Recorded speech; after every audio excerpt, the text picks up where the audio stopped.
Arsenal just walked into the San Siro, took on the Italian champions and made them look ordinary. Last night, it just wasn't a win for Arsenal. It was a statement. But amidst the 3-1 victory, one narrative matters more than the scoreline. The resurrection of Gabriel Jesus. And is the selection headache becoming Arteta's greatest weapon? We are going to do a tactical breakdown of the match and will be answering the most important question. So let's get right into it.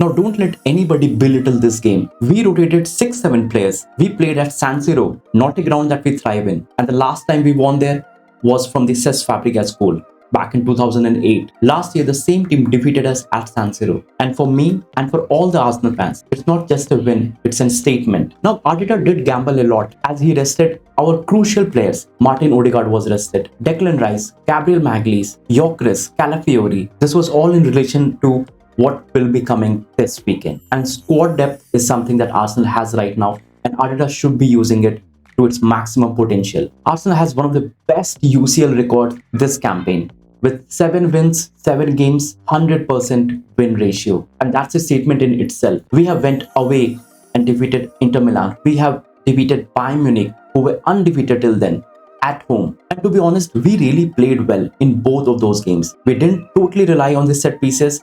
We played some fantastic football.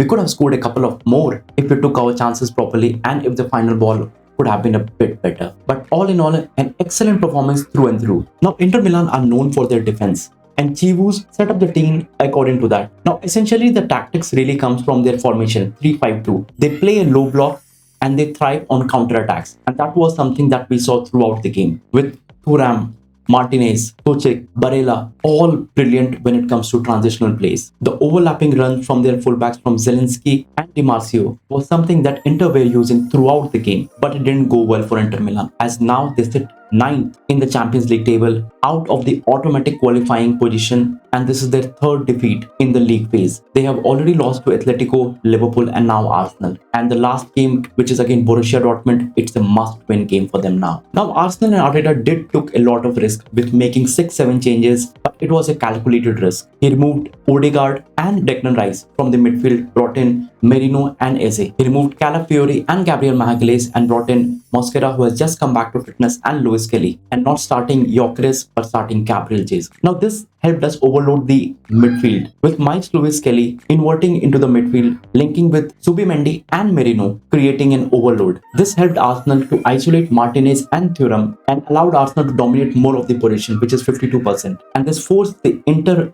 wing backs to pinch inside and leaving space wide, which Arsenal used by hitting long balls for Gyökeres and for Gabriel Jesus. But the most important role was played by Gabriel Jesus. He was the guy who was creating that chaos that Arsenal needed. Since he was playing as a false number 9, he was able to move on the wings, come back and collect the ball.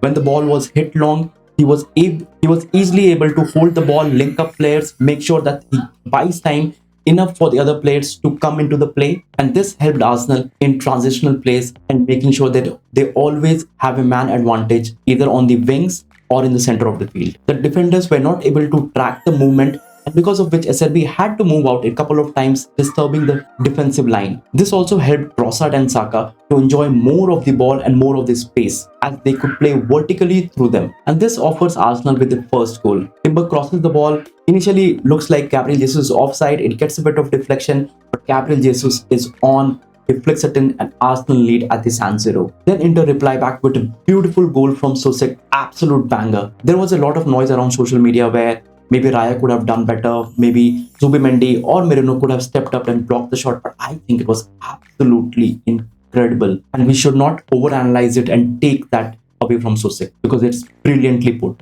And at that moment, I thought the teams of the previous seasons would have folded. In terms of Arsenal maybe going 1-1, they would have folded, maybe trying to see the game out, trying not to concede one more goal and trying to see off the game. But it was different yesterday. Arsenal played with full maturity. They kept pressing, they kept pushing, trying to find answers, trying to find the lead again, and they get rewarded. Now for this goal, there is one thing that was interesting. Before this, all the corners that Arsenal took, they were trying to place the ball in the near post area, and all of them didn't go well. Some of them got deflected, some of them were dealt with Inter defenders perfectly. But this time for this goal, Arsenal played a bit different. The ball was on the far post for Trossard, which he heads back in, and Gabriel Jesus is there unmarked to give Arsenal the lead again. And this was all because of very intelligent play from Trossard going on the back post where he was unmarked, and because of Gabriel Jesus, since he's not an out and out number 9, he was not marked, and when the ball comes back, he is there to head it home. Now for me, he was the man of the match, and rightfully so. 2 goals, 8.9 rating, and creating chaos till the time he was there. Link and play exceptionally good, transitional play really good, and he scored 2 goals. What more can you ask from him? And when you understand that he's just come back from an ACL injury after an year. On the 75th minute mark, Viktor Gyökeres replaces Gabriel Jesus, and a 9 minutes later, he delivers a dead-eye finish to give Arsenal the 3rd goal and seal the game for Arsenal. And this actually demonstrated 2 brilliant things. First, the attacking options with Gabriel Jesus going, Viktor Gyökeres coming, and to keep in mind that Kai Havertz has not even entered the pitch yet. In terms of the goal, it was absolutely well taken. He tried to link up with Saka, but it hits Saka's back heel, and the ball stays there. Gyökeres goes, reaches it, and finishes off in style. Keeper does get a hand, but it was unstoppable. And I think this would really give him some confidence. The initial ball from Martinelli is what I think Viktor Gyökeres has been craving for. It threw to the player where he can make the run off the shoulder of the defenders, something that is his strongest trait, and on that trait, yesterday he perfectly delivered. Now in terms of the match stats, Inter took more shots, but they were low probability efforts, and it was Arsenal who created significantly higher quality chances through patient build-up. The XG for Arsenal was 2.14 to Inter's 1.36. Big chances created, Arsenal 3, Inter 1, and total shots was pretty much even, 17 Arsenal, 18 Inter. Now the UCL campaign has been absolutely perfect for Arsenal. Guaranteed top 2 finish in the league phase. Arsenal remain the only team with 100% win ratio, and Inter now has slipped to the 9th position with making their last game against Borussia Dortmund a must win if they want to get back into the automatic qualification. Now we have a big game coming up this Sunday, and the biggest question to ask is, who should the manager pick? With Gabriel Jesus false 9 form and Viktor Gyökeres scoring screamers, who leads the line? And in my personal opinion, I think Gabriel Jesus might just suit the game a bit more. But if I have to ask you, who would you pick?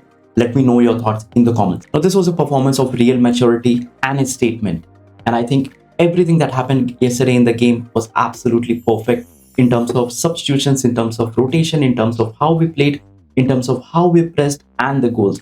All of them have been spotless. Now the next game for us is not a must-win game, and we can rotate heavily for that game, giving the required rest for the players. With that, the video is then and there. Let me know your thoughts in the comment section. Who do you think should be starting, and what do you thought about the game? And don't forget to like, share, and subscribe. That helps your brother and the channel grow. And I will see you in the next one.